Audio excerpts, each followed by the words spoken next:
মুসলমান গোলামি করে কার? আল্লাহ ছাড়া মুসলমান কোনো দিল্লি আমেরিকার গোলামি করতে পারে না। যতদিন বাঁচবো রক্ত থাকবে, মরণ পর্যন্ত জবানে বুকে একমাত্র কার নাম চলবে? বিপ্লব মানে জীবন দেয়া বসে থাকা নয়, সে কোনো দিন আসবে না রে করো যদি ভয়। আসবে বিজয় রক্ত আর জীবনের বিনিময়, আসবে বিজয় রক্ত আর জীবনের বিনিময়। বিপ্লব মানে জীবন দেয়া বসে থাকা নয়, সে কোনো দিন আসবে না রে করো যদি ভয়। লড়াইয়ের ওই ময়দানেতে যেতে তোমাকে হবে, প্রয়োজনে সব রক্তটুকু জমিনেই ঢেলে দেবে। লড়াইয়ের ওই ময়দানেতে যেতে তোমাকে হবে, প্রয়োজনে সব রক্তটুকু জমিনেই ঢেলে দেবে। তবুও তোমায় লড়তেই হবে, মানিবে না পরাজয়। তবুও তোমায় লড়তেই হবে, মানিবে না পরাজয়। বিপ্লব মানে জীবন দেয়া বসে থাকা নয়, সে কোনো দিন আসবে না রে করো যদি ভয়। কোথা থেকে কোন ভিনদেশি শকুন আমার দেশে এসে সেবার নামে বসুল জুড়ে মীর জাফরের বেশে। এদেশে এনজিও সংস্থা আছে না নাই? এদের কারবার হলো বাড়ি বাড়ি ঘুষ পৌঁছায় দেওয়া, সুদ পৌঁছায় দেওয়া। এলাকার ভিতরে সুদের কারবারই চলে না এমন বাড়ি দেখানো খুব মুশকিল।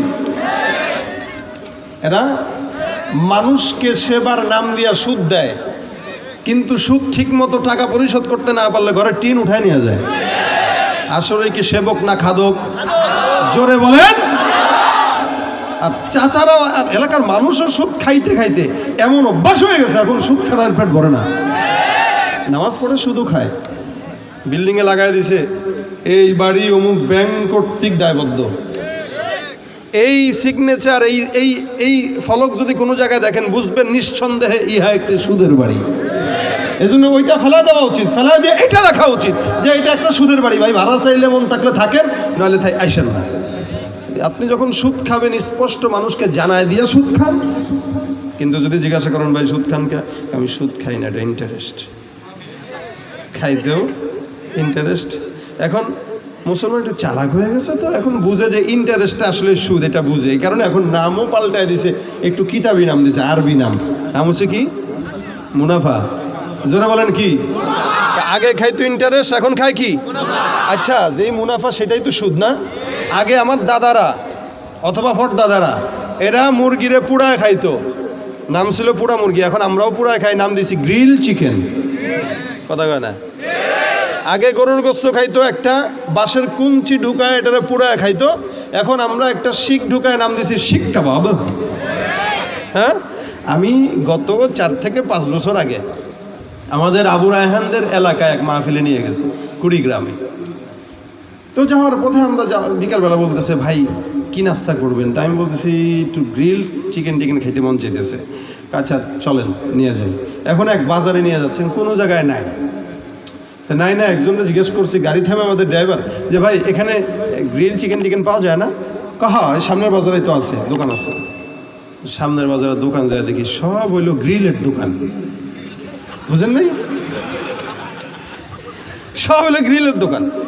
ভাইরা আপনাদের কি মিথ্যা কথা বলে হাসাই দিছি না? অন্তত আমার ভিতরে এটা পাবেন না ইনশাআল্লাহ। কারণ আমরা তো দেশ বিদেশে সফর করি, কত রকম যে অভিজ্ঞতা আমাদের মাথার ভিতরে আছে। এর জিজ্ঞেস করলাম ভাই গ্রিলের দোকান কোনটা? কি বানাবেন? লা হাওলা ওয়ালা কুওয়াতা। এই গ্রিল যদি খাইতে হয় তাহলে আর বাঁচা লাগবে না।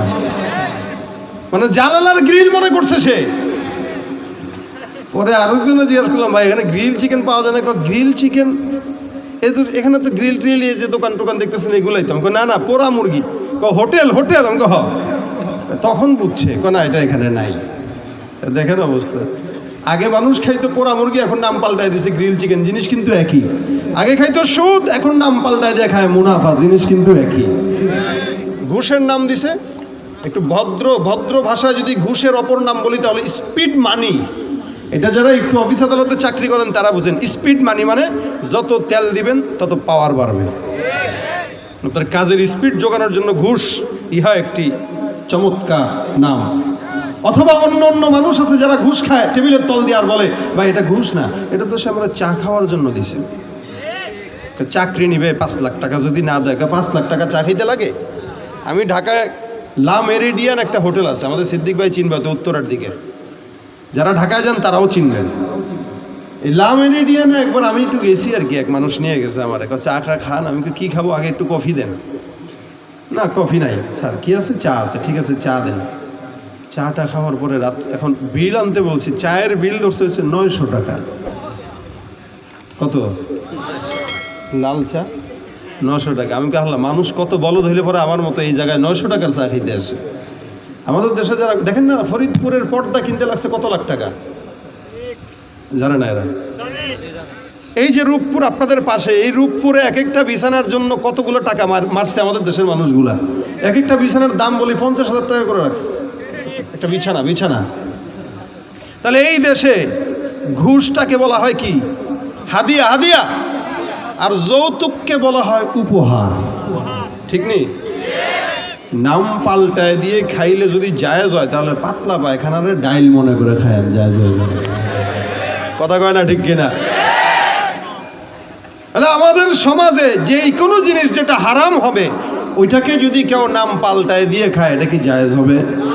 যারা সুদের কারবারি করে, ঘুষের কারবারি সমাজে সেবক নাম দিয়া করে, অথচ সুদ ঘুষ ঢুকাইতেছে, এটা কি আসলেই সেবক না ঘাতক? কোথা থেকে কোন ভিনদেশি শকুন আমার দেশে এসে সেবার নামে বসুয়ে জুড়ে মীর জাফরের বেশে, ওদের করতে নাস্তানাবুদ হতে হবে নির্ভয়।